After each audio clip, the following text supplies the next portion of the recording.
When the homeowner first moved into the quiet suburban cul-de-sac, he believed he had finally found the peace and stability he had worked years to achieve.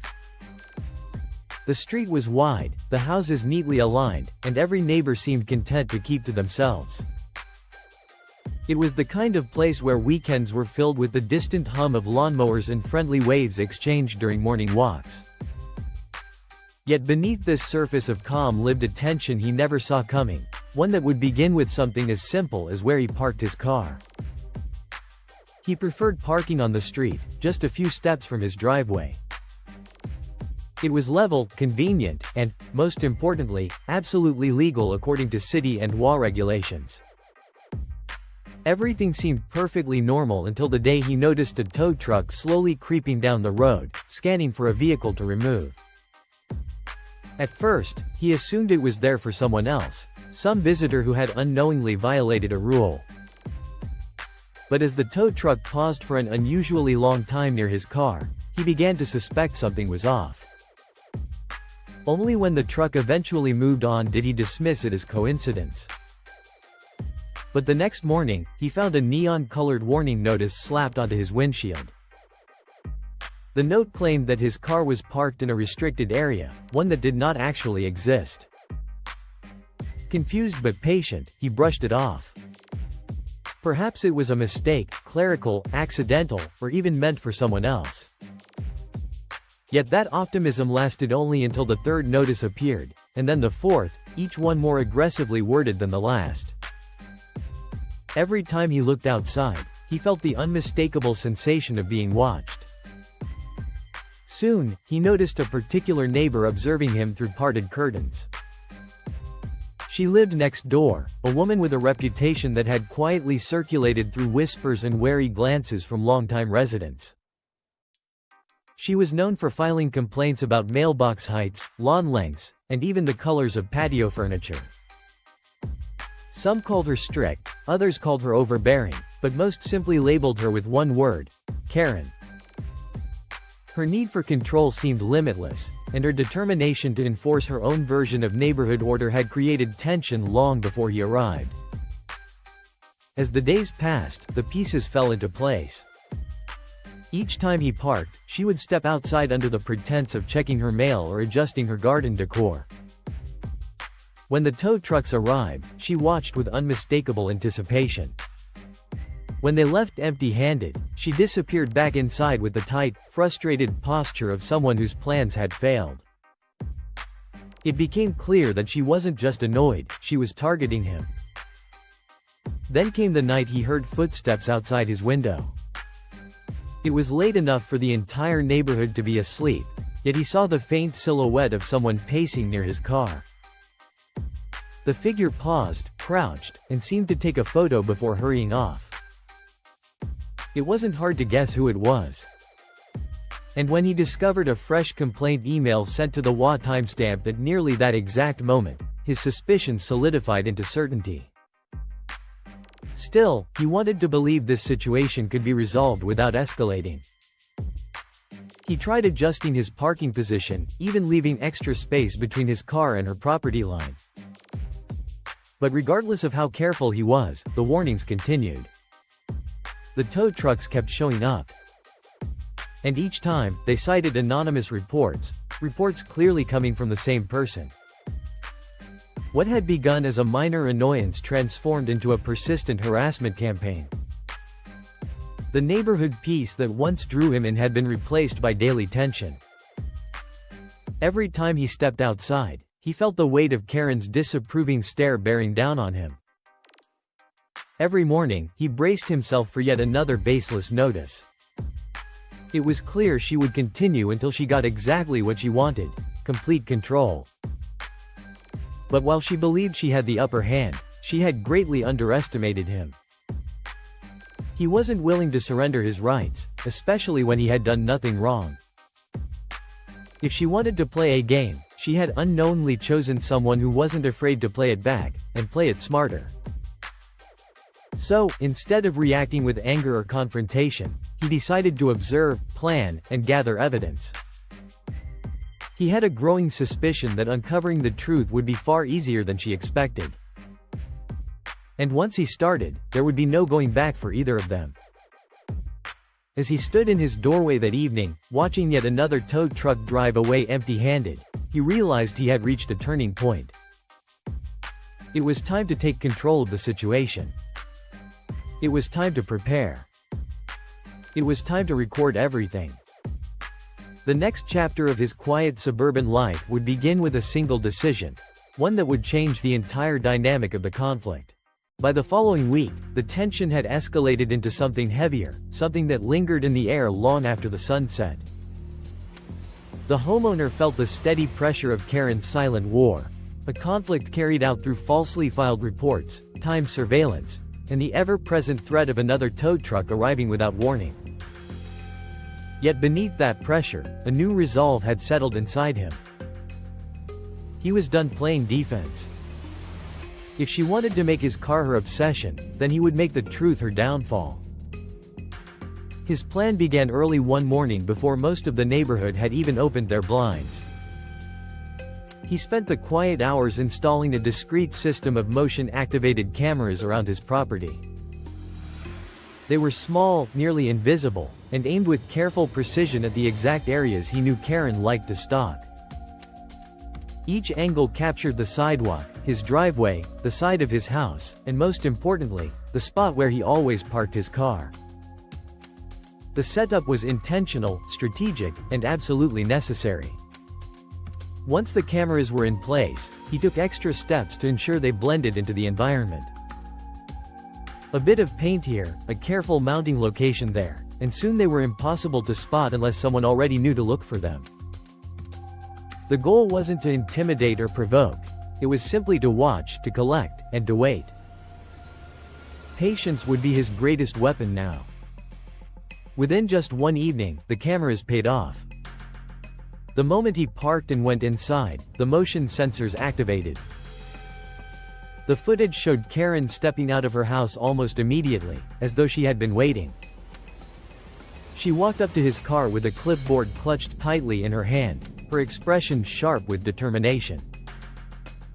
She circled the car twice, taking pictures from each angle, carefully avoiding stepping onto his property while still pushing the boundaries of what was appropriate.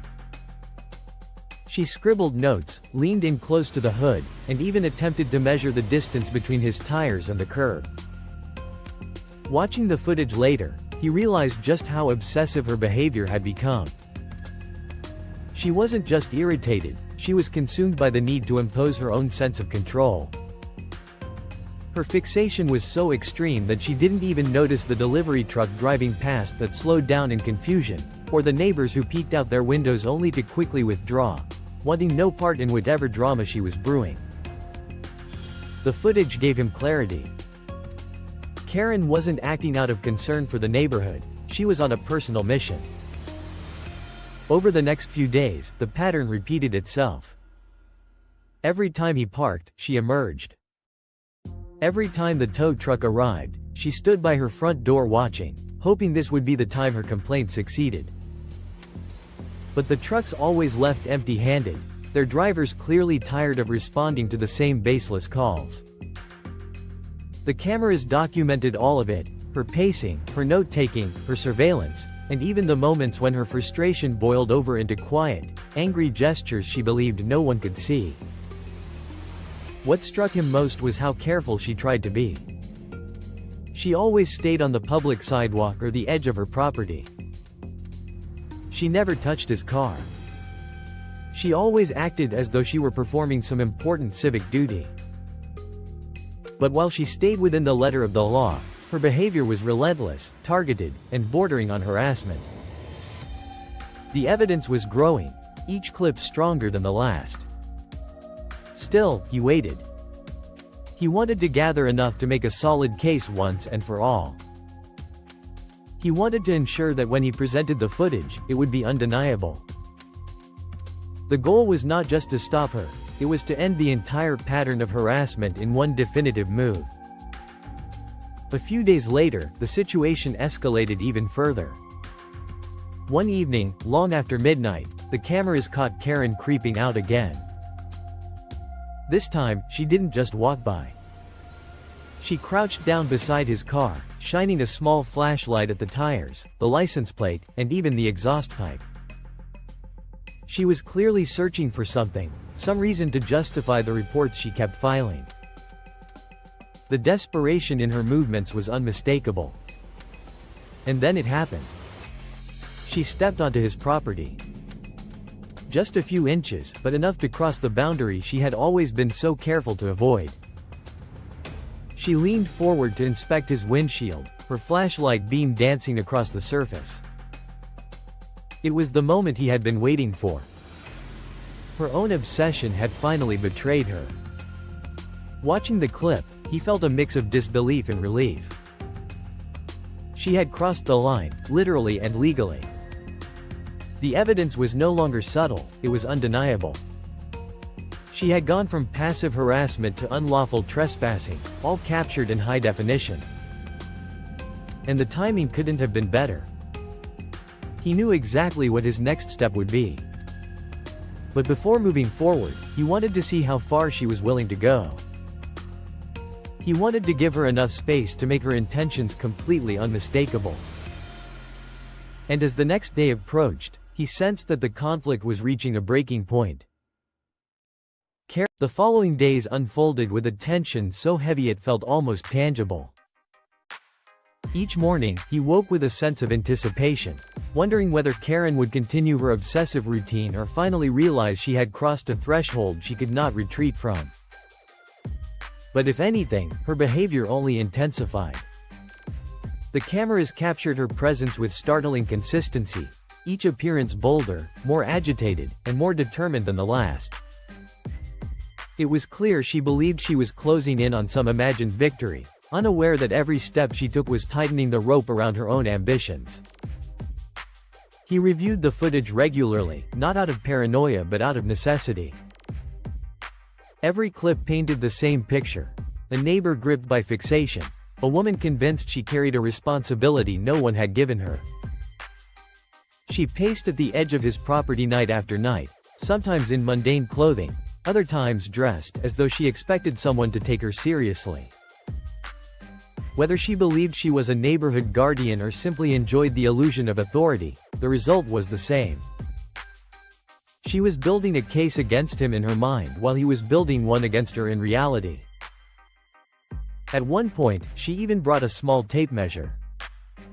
The camera captured her kneeling along the sidewalk, measuring distances with meticulous precision, her frustration growing each time the numbers confirmed that his car was parked within legal limits. It became obvious that she wasn't looking for rules he was breaking, she was looking for rules she could reinterpret to justify her crusade. When she couldn't find them, she attempted to invent them, sending increasingly dramatic complaints to the WA and even contacting local authorities with embellished descriptions of his violations. Her escalation reached a new level when she enlisted another neighbor. The cameras caught her gesturing animatedly on her lawn, pointing toward his property with the intensity of someone unveiling a grand conspiracy. The other neighbor, a man who seemed more confused than convinced, nodded hesitantly and backed away as soon as the conversation ended. Even from the footage, it was easy to see that Karen's influence was weakening.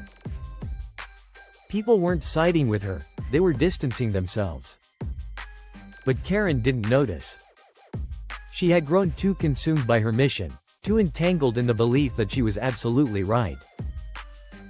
And when someone believes they are right beyond reason, their actions can spiral quickly. Late one evening, long after city traffic faded into gentle silence, the cameras detected movement again. This time, Karen approached with a thick folder in her hands. She paced at the edge of his yard, flipping through papers as though preparing for a crucial moment. She checked her watch repeatedly, her impatient foot tapping harder with every passing second. Then the headlights appeared. A tow truck rolled slowly into the cul-de-sac, the engine humming with the familiarity of someone who had been summoned far too many times. Karen straightened immediately, the folder clutched triumphantly against her chest. She approached the truck with a sense of purpose, pointing toward his car as though she were presenting key evidence in a legal battle. The cameras captured her animated gestures, her insistence, her demand for action. But this driver was different from the previous ones. He remained seated longer, reviewing something on his tablet. Karen leaned closer, clearly attempting to pressure him, but nothing she said appeared to sway him. He gestured toward the street signs, toward the property boundaries, and then back to her. The more she insisted, the more visibly frustrated she became. Finally, the driver shook his head. The truck didn't move toward the car. Instead, it reversed slowly, leaving the cul-de-sac entirely, once again without fulfilling her wishes. And this time, Karen snapped. The footage captured her pacing in the street, fists clenched, her breathing heavy. She tore open the folder and scattered its contents across her driveway, papers floating down like defeated confetti. She stomped across her lawn, muttering to herself, her gestures sharp and erratic. It was the clearest sign yet that her obsession had reached its breaking point.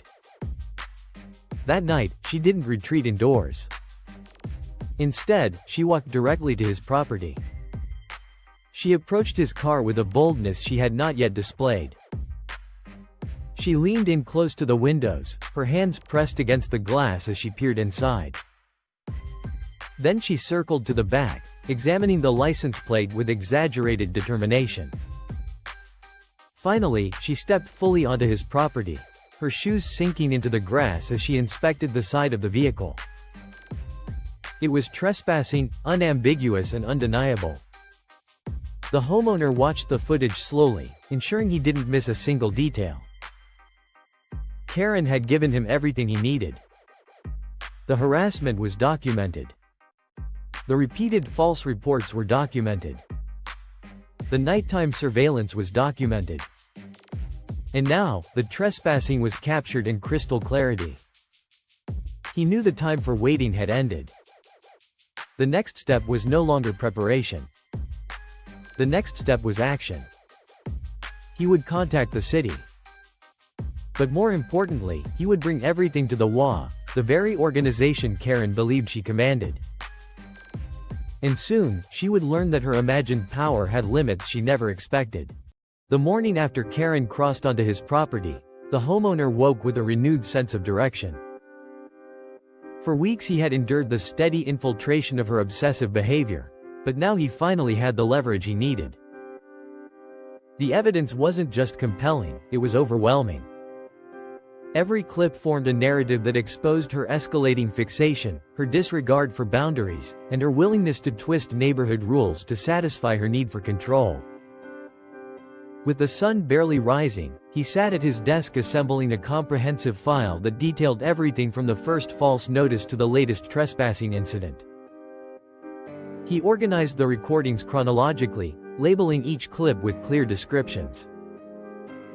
He added timestamps, screenshots, and a written summary of every tow truck visit, every complaint email, and every suspicious nighttime appearance. What emerged was not a simple case of neighborly annoyance but a pattern of targeted harassment, calculated, unprovoked, and persistent. The file grew thicker by the hour, and with each completed section, the homeowner felt the weight of helplessness lifted from his shoulders.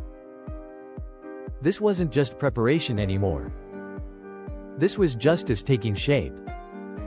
He began with the most straightforward step: contacting the city. The representative he spoke with listened carefully as he explained the situation, taking special note of the repeated false reports that had wasted city resources. When he offered to share video evidence, their interest sharpened immediately.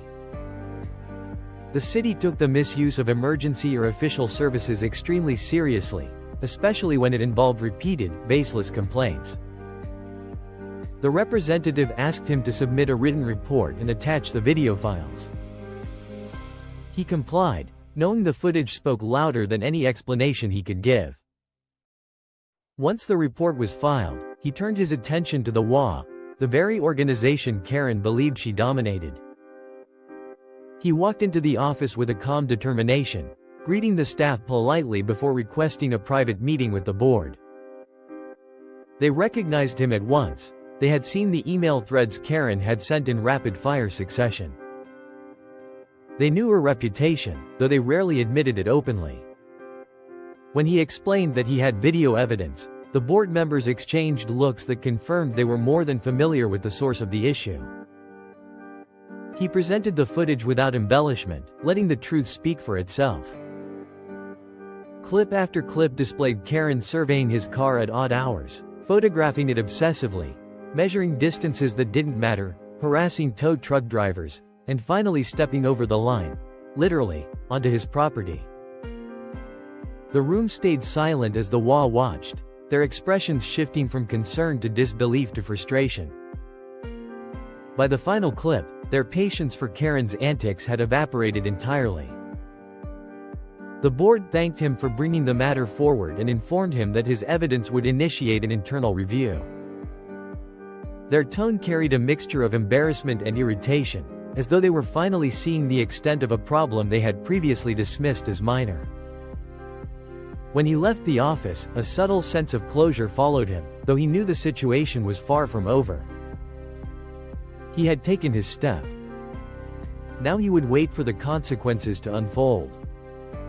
Over the next few days, the atmosphere in the neighborhood shifted. The tow trucks stopped coming. The warning notices vanished. And Karen, once a constant presence watching from her windows or stalking around the cul-de-sac, retreated into an unusual silence. Her blinds stayed shut. Her driveway remained empty. The sidewalk that once felt like her personal patrol route lay untouched. Neighbors whispered quietly, curious about her sudden withdrawal but reluctant to investigate. Then came the HOA notice. It appeared on her door early one morning, a crisp, white envelope taped neatly beside her handle. The cameras caught the moment she discovered it. Her reaction was immediate and explosive. She ripped the envelope from the door, tore it open, and scanned the letter with widening eyes. Her expression twisted from confusion to shock, and then to a fury so intense it radiated even through the silent footage. She crumpled the letter in her hands and threw it across her lawn, pacing in frantic circles as she tried to process the blow. The HOA had issued her an official warning for harassment, misuse of community systems, and unauthorized surveillance. She was ordered to cease all monitoring of her neighbors, refrain from contacting towing services without legitimate cause, and attend a mandatory meeting with the board to address her behavior. Failure to comply would result in fines, and potential suspension of her HOA privileges. Karen stormed inside her house, slamming the door behind her so forcefully the windows rattled. For the first time, the power dynamic had shifted. She was no longer the self-appointed enforcer of neighborhood rules, she was the one under scrutiny. Her influence, once unchallenged, was now crumbling under the weight of her own actions. But the situation didn't end there. A few days later, a city official arrived. The cameras recorded the interaction as they approached Karen's door with a clipboard in hand. They knocked firmly, and after several tense moments, she appeared. Her expression was strained, her posture defensive. The conversation was muted from the distance, but the official's tone was unmistakably authoritative. Papers were exchanged. Then, with a stiff nod, the official left. Karen stood frozen in her doorway, staring at the documents as though they were a verdict. The consequences had arrived. Her actions had finally caught up with her. And the homeowner knew, this was only the beginning of her unraveling. Karen's world began to crumble the moment the city official stepped away from her doorstep, but the aftershocks rippled far beyond that single visit. For years, she had operated with the unspoken assumption that she possessed authority to police, to dictate, to enforce her own interpretation of rules. She had built her identity around that imagined power. And now that the city and HOA had both intervened, that identity began to fracture publicly, piece by painful piece. In the days that followed, her once meticulous routine dissolved into erratic silence. She no longer stood by her window monitoring the street. Her morning patrols evaporated. Even her garden, once obsessively maintained, fell neglected, the wilting plants symbolizing the unraveling control she clung to. Neighbors who had once tolerated her outbursts now kept their distance entirely. Some exchanged quiet, knowing glances when they walked by.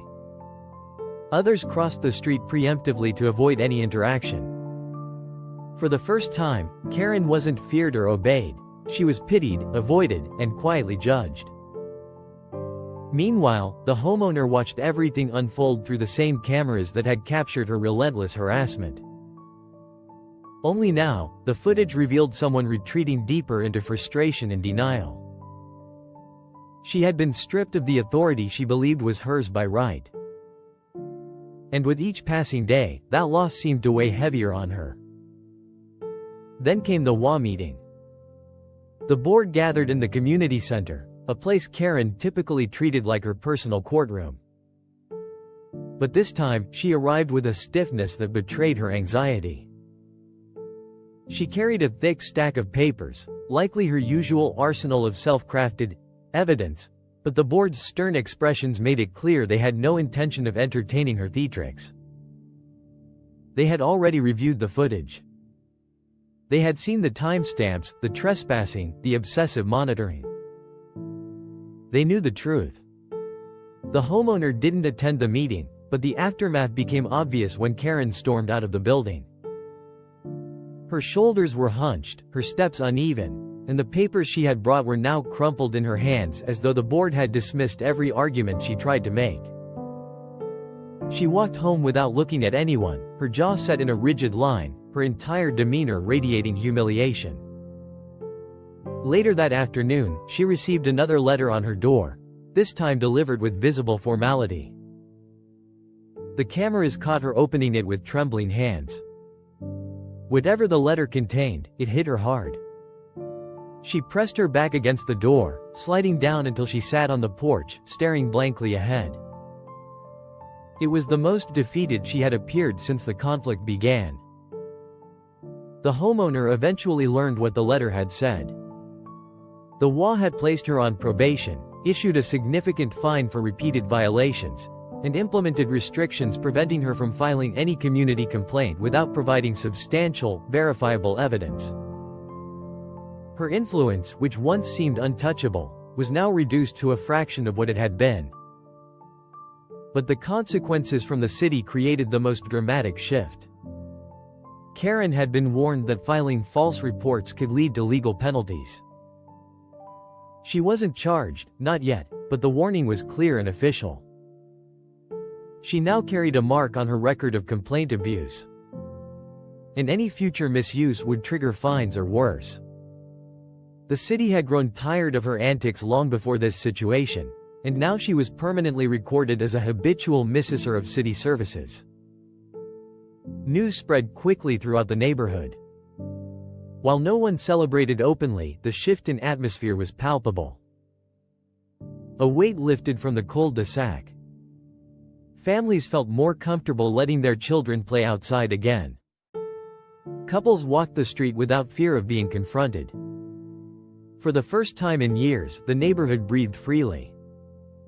And as for the homeowner, he felt the unmistakable sense that justice had been done.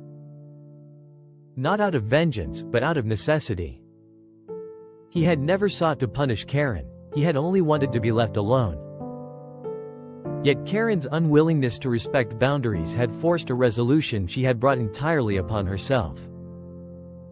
But while the conflict seemed settled on the surface, Karen's behavior soon revealed that her acceptance of the consequences was far from complete. Late one evening, the cameras detected movement again, this time not from Karen herself, but from her lights flickering on at odd hours, followed by rapid pacing visible through the windows. She seemed restless, consumed by a storm of resentment. She wasn't harassing him anymore, but she was simmering under the weight of humiliation, fueled by the belief that she had been wronged. Her car remained firmly in her driveway, her blinds stayed closed, and she avoided stepping outside unless absolutely necessary. And yet, every time she did, her eyes drifted toward his property with a mixture of bitterness and defeat. She didn't dare act, but she clearly hadn't forgotten what happened. And she clearly hadn't forgiven him for exposing her. What she didn't know was that the homeowner felt none of the triumph she believed he relished. He simply wanted peace, privacy, normalcy. He wanted the neighborhood he had imagined when he first moved in. And while the situation was improving, there was still a lingering sense of caution, an awareness that people like Karen seldom accept defeat quietly. Still, he hoped she would learn from this. That she would move on. That she would finally let go of her obsession with controlling everything around her.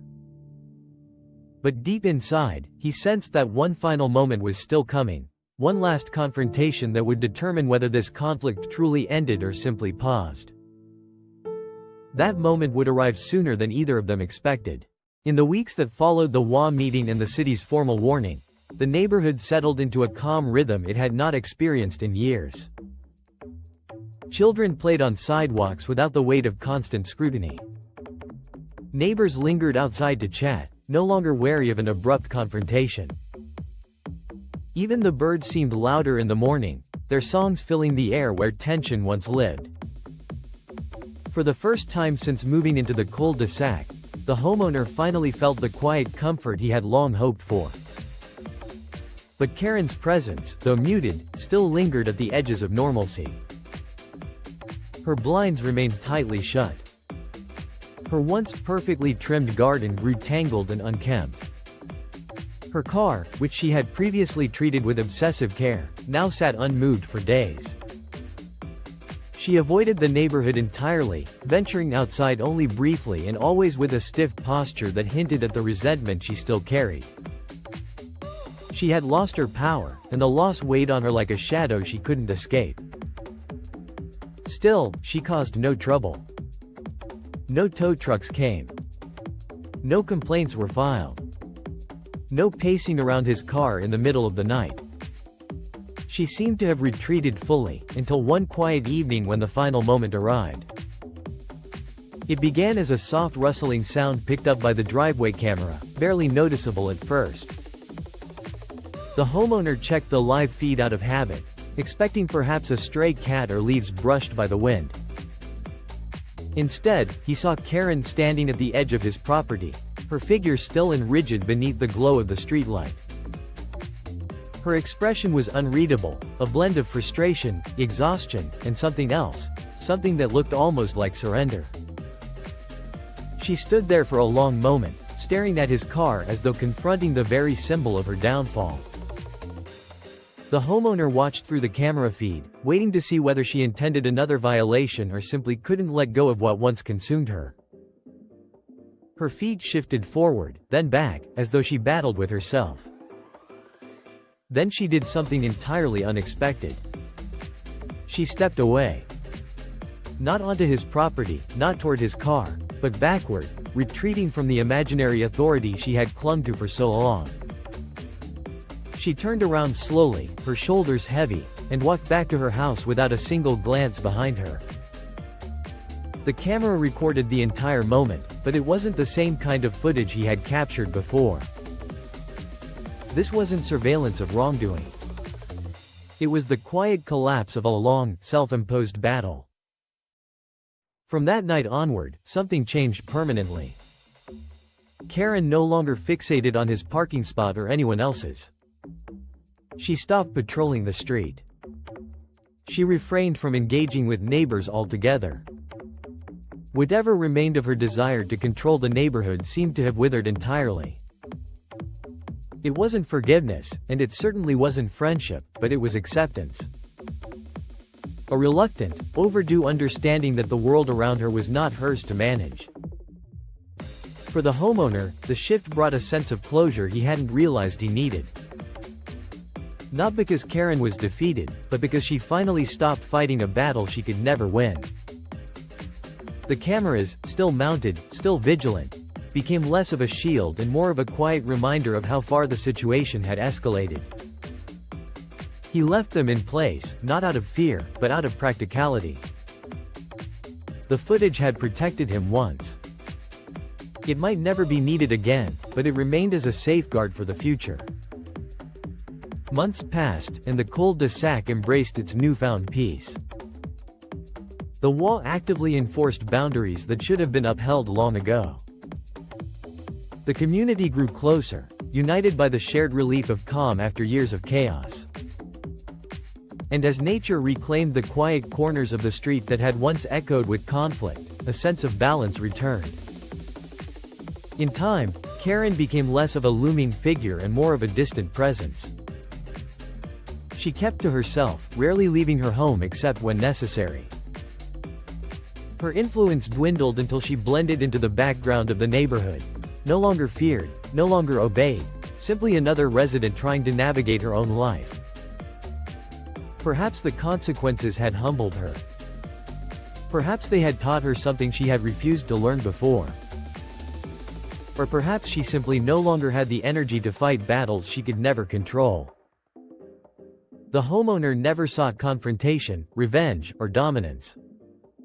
He had only wanted fairness, and fairness was exactly what he achieved. The cameras delivered truth. The law delivered consequences. The city delivered accountability.